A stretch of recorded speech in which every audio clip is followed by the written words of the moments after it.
the exhibition Moving a Mountain in 6 Acts explore our relation to the living and natural world. We were interested to present video work as well as an installation and drawing by artists from different parts of the world that investigate, explore, and speak about their relationship to the environment. Each work places one body into an environment or work about this repetition of action in an idea of care and healing. So when you enter the exhibition, the first video you discovered is from a Brazilian artist called Laet.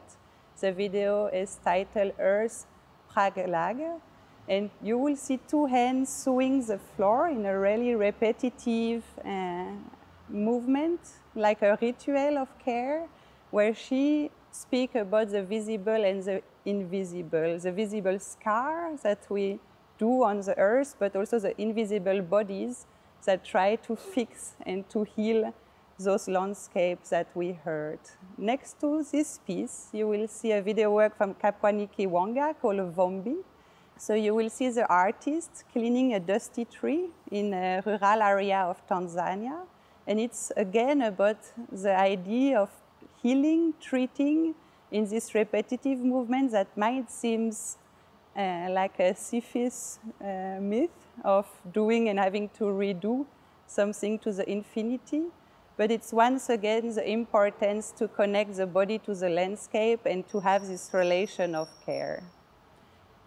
On the right of this artwork is a video by the Afghan artist Lida Abdul called What We Saw Upon Awakening. Lida Abdul makes very poetic video, very often in a slow motion, where she plays actors or people, performers in a video interacting with runes from the war. And it's very important for her to show the people of Afghanistan and the way they interact with the damage done to the landscape and how they can reconstruct or be reborn from this trauma. So this free video plays body in action in landscape, and this is something we found very interesting between what we see and the people who live in this environment. In the video of Camille and Henrot that you see when you enter the space, it's a more dynamic video where you will see different point of view. You are the point of view of a dog, of a worker, of a tourist in Egypt. And you have hands doing ritual or movement or repetitive action, such as archaeologues who look for pieces of history, or citizens of Egypt who are recycling trash. And she put in parallel these 2 cultures, these 2 actions, and these 2 times of history to question our insane consumerism lifestyle today and how we treat monuments from the past and how we treat our earth from today. So the idea of the show is to bring you in a meditative space. It's a very kind and warm place. There is no dialogue.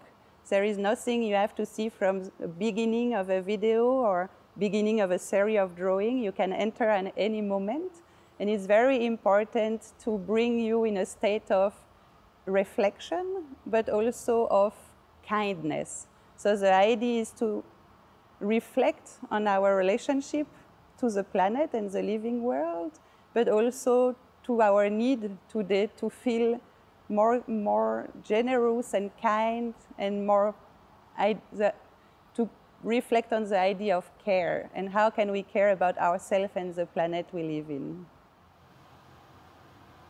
My project Limits is an installation totally adapted to Trafó space. And it's a piece I wanted to do from a long time about the question of borders, and precisely the borders between Algeria and Morocco.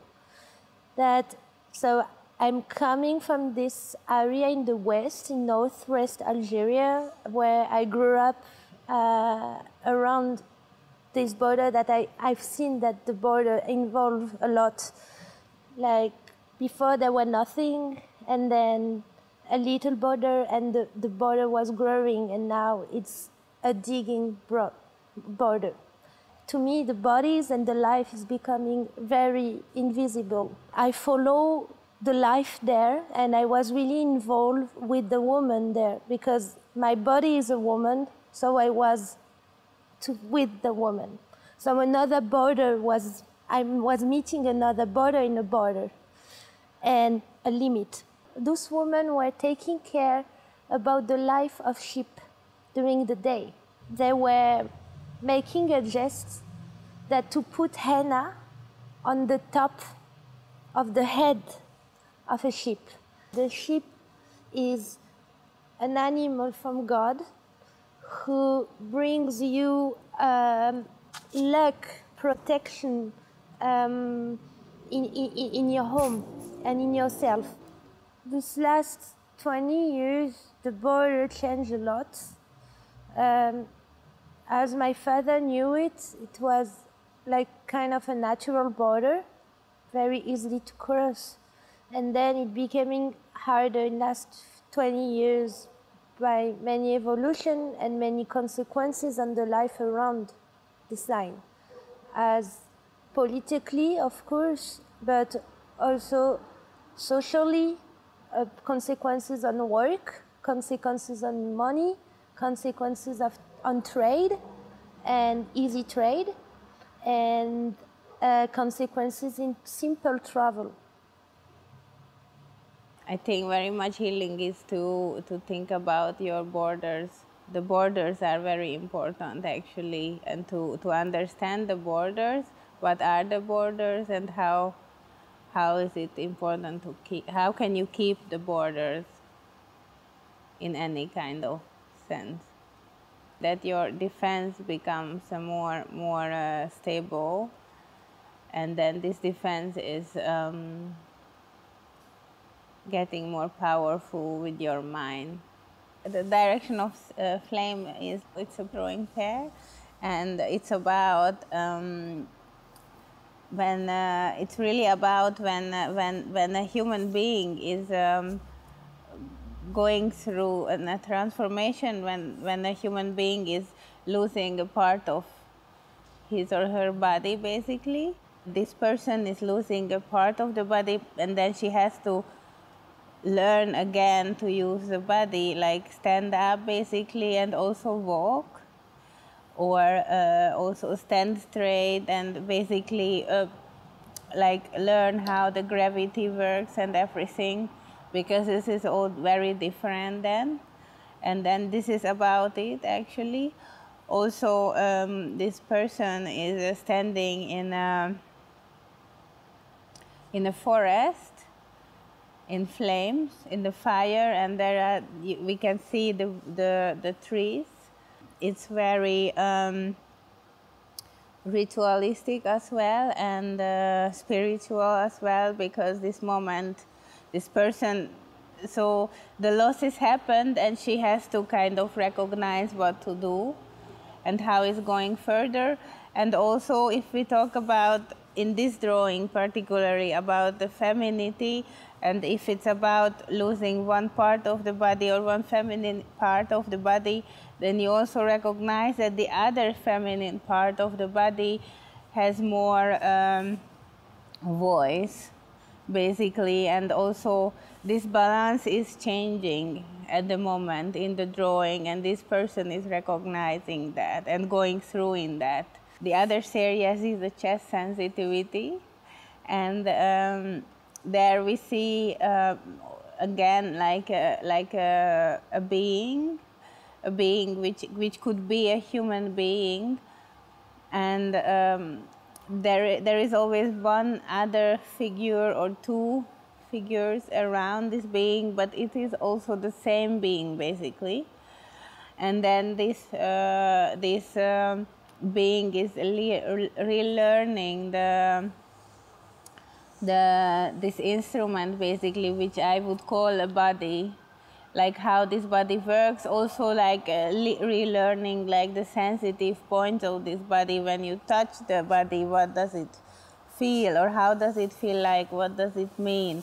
is it painful or not painful, or is it nice or not, or is it itchy or not, or makes you exciting or not. That's all in there. So basically it's a discovery, actually, an exploration of the new body, which is a very abstract body, and you don't know which direction it will go, or which direction is like it will go or also develop. Basically, you can see it's like a chest. Basically, this body is a chest, and it doesn't have like a regular, when we talk about regularity, but like two breasts, like everyone has, but she has, or he has maybe totally different kind of forms, and maybe very different kind of nipples or no nipples, but there is like a line only instead of that. I think if you